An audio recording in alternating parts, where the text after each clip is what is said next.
Hey there, thanks for checking out my video here on chordal composition. I talked to some people online, and apparently the way I compose is different from a lot of people, and so I wanted to put together this quick video to show you how I come up with chords. These are generally chord structures or chord sequences that would be for the backing of a solo. All of these are in the kind of jazz fusion genre ish. Of course, I guess you could use it for whatever, to write in any style, but I'm going to show you how I come up with chords and come up with the chord to go after it. Okay, first thing you have to figure out is where you're going to start. So let's just start with something stupid simple.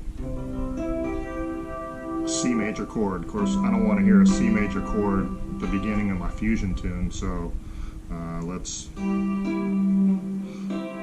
try a few changes. Just change one note at a time. That's just a minor.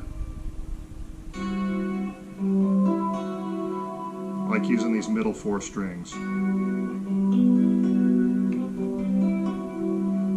Either of those is nice. We just gotta figure out what the first chord is. Doesn't matter what it's named, doesn't matter what key it's from, doesn't matter what scale it's from, just a chord you like. Well, I like that, so I'm gonna stick with that. And I listen to the top note, the melody note, and I think, well, how do I want this, the motion of this tune to go? How do I want the melody, or the top note, the chordal melody to go? So I'm starting with that. Let's descend down to that. So you're going to find a chord that sounds good after that with this as a high note. So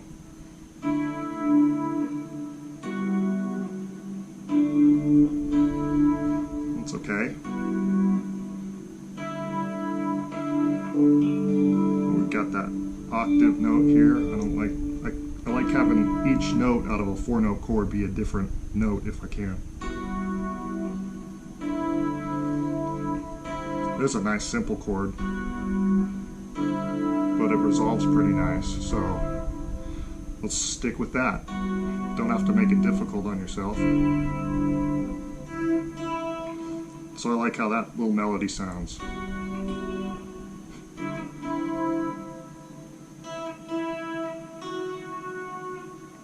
So let's try to make a chord sequence that just follows that, nice and simple. So you find that when I'm building a chord, I don't know what the next chord is going to be necessarily. I think in my head, I try to create the sound in my head, and I start with the top note, or the melody note as I consider it, and work my way down.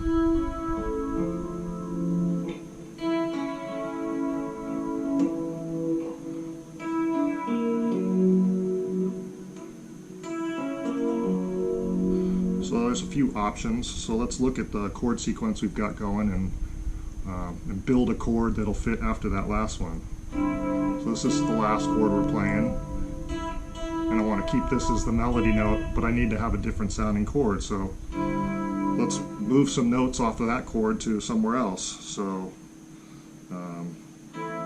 just make it a regular minor chord there. I really like this chord.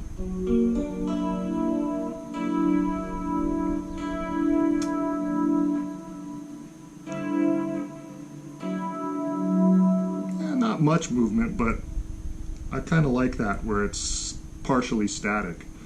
So let's try the whole thing. And I want to end up on that note, so I got to build a chord around that.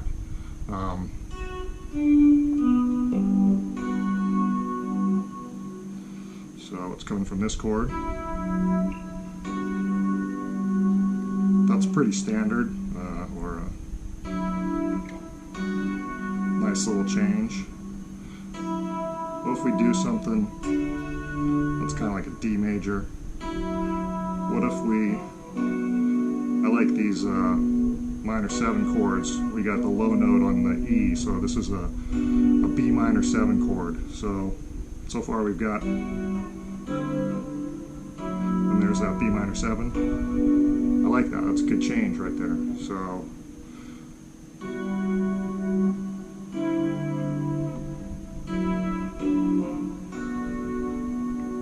okay, that's 4 chords starting our progression there. Okay, so we've got 4 chords to start out.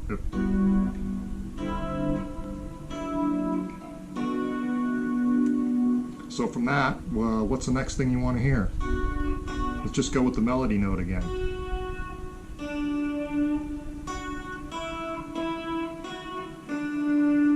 Sounds like a doorbell.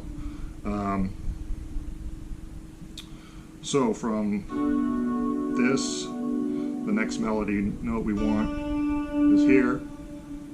Let's try that first chord we started with again, only we've modulated it down here.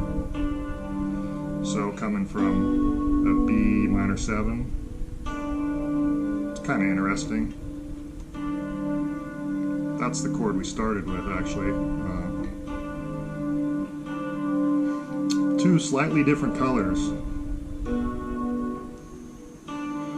Well, let's pick that one because it's just 1 note different from the first chord we chose.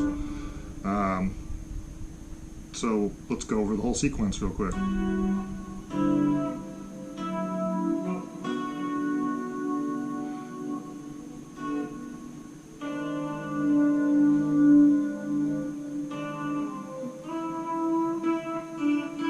Okay, let's get the melody going.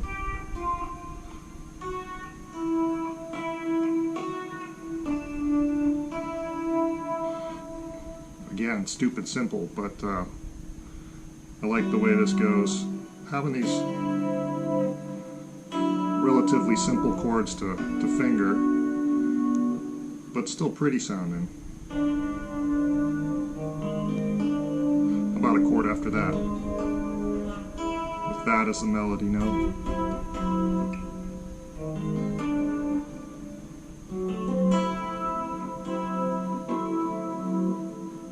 That's a nice chord. So let's play a few back to back here.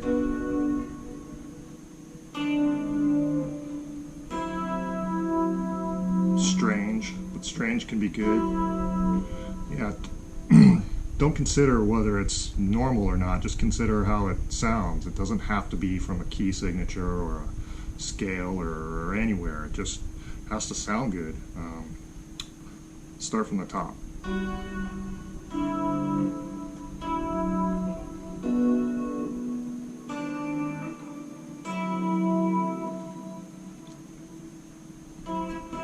Okay, what are we playing after that?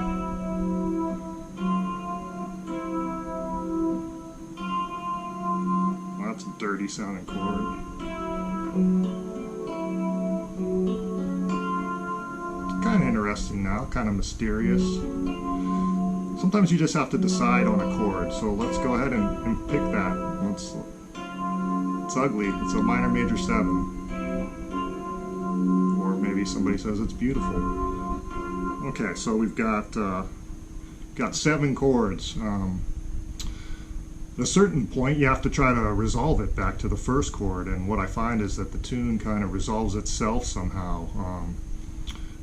From time to time you might start at the last chord you have and try to play the first chord again to see if it makes a nice cycle. So I've actually finished this sequence out, and here's what I've come up with.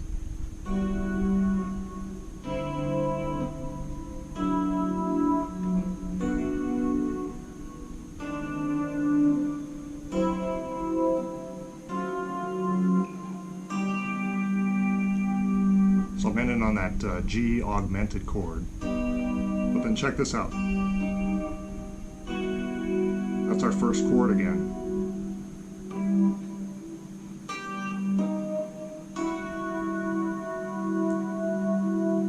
I like how that sounds. I think that would be the end of this particular sequence.